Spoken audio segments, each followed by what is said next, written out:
Well, good morning, boys and girls, children of God, Christ Lutheran families, and guests. It is good to be with you.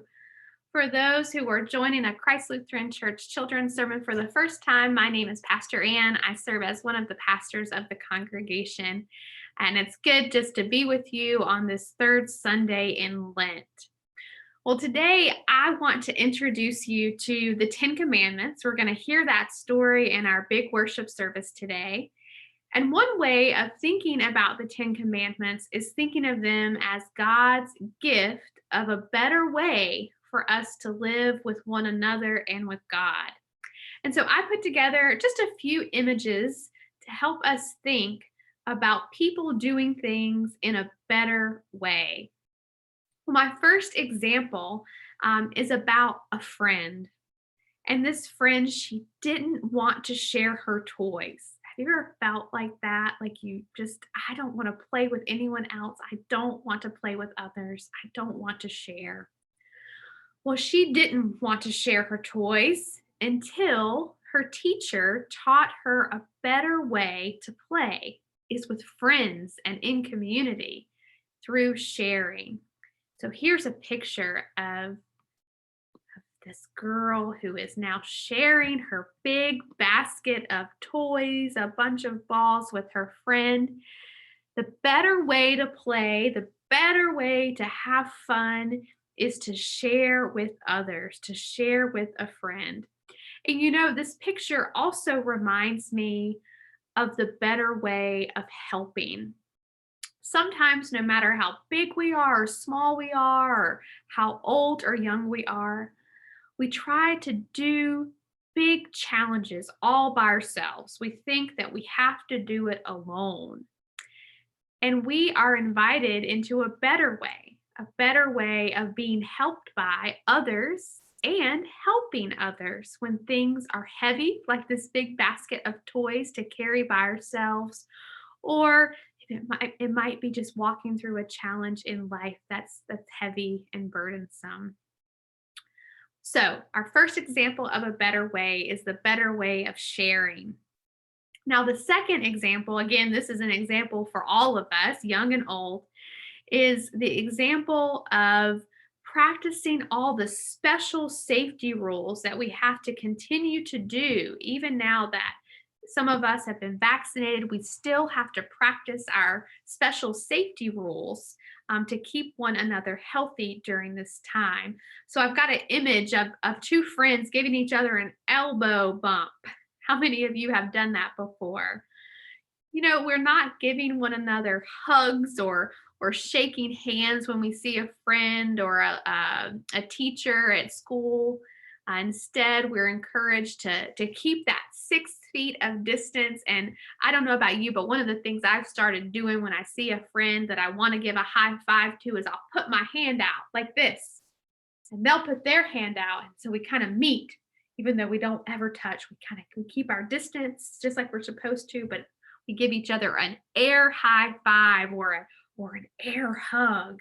Those are ways that we can show love, but keep one another safe.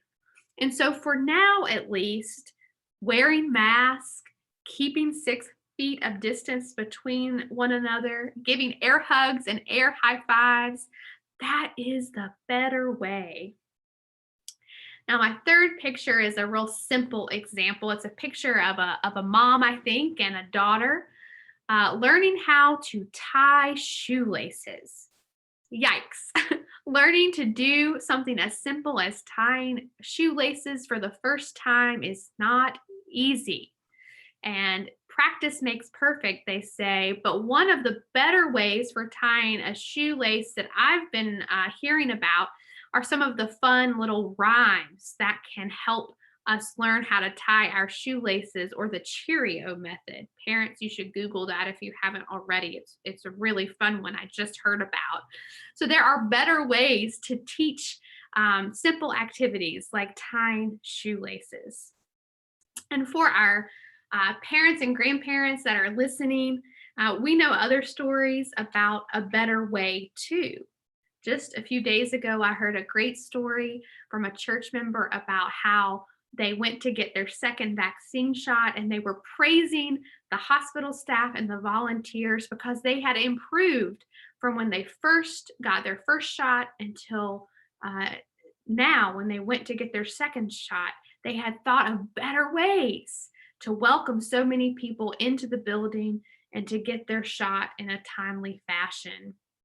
And pastors uh, and deacons, we're all the time sharing ideas now about how to do worship online in a better way because we need to learn from one another.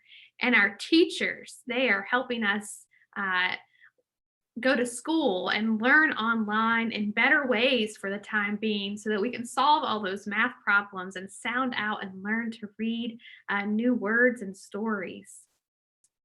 Well, the first Bible story that we're going to hear about in the big worship service, which I hope you'll watch as a family together at 10 o'clock, you can watch it anytime after 10 as well, is the story of God giving the 10 commandments to God's people, the Israelites. And God gives the commandments to a man named Moses, who was the leader of the Israelites and God's people.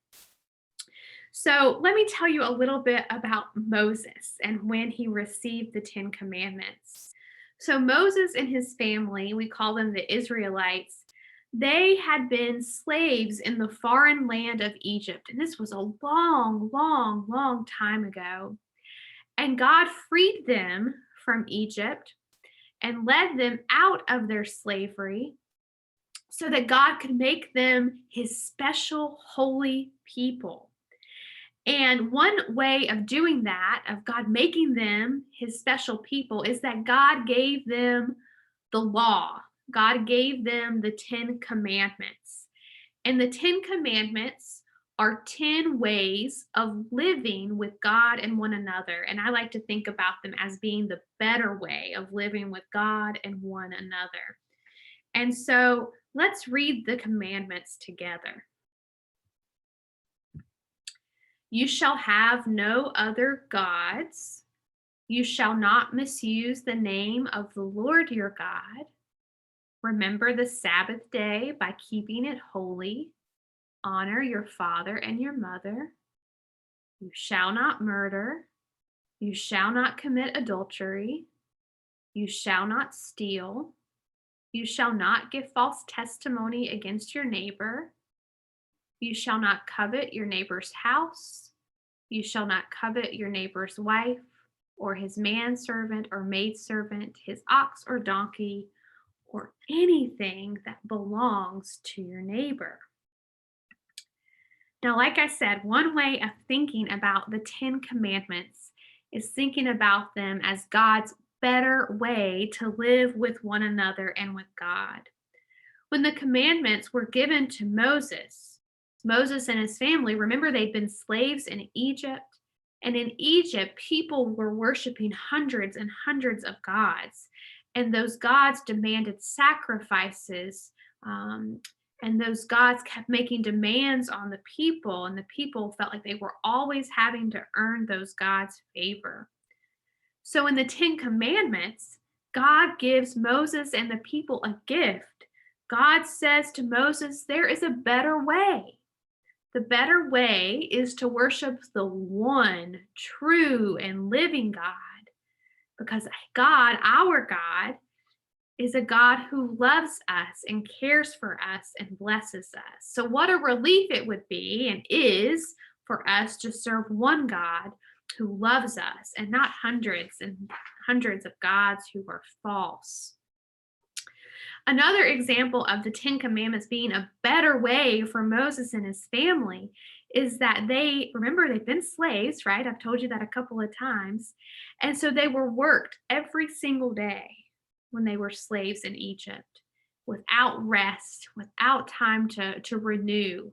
And in the 10 Commandments, God gives them a better way.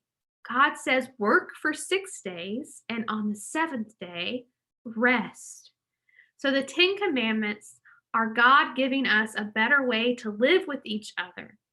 And when you look at them, they are inviting us to live a better way with God and one another and creation. And in Jesus, we see the full picture of God's better way. Jesus is the way God shows us to live with one another and with God.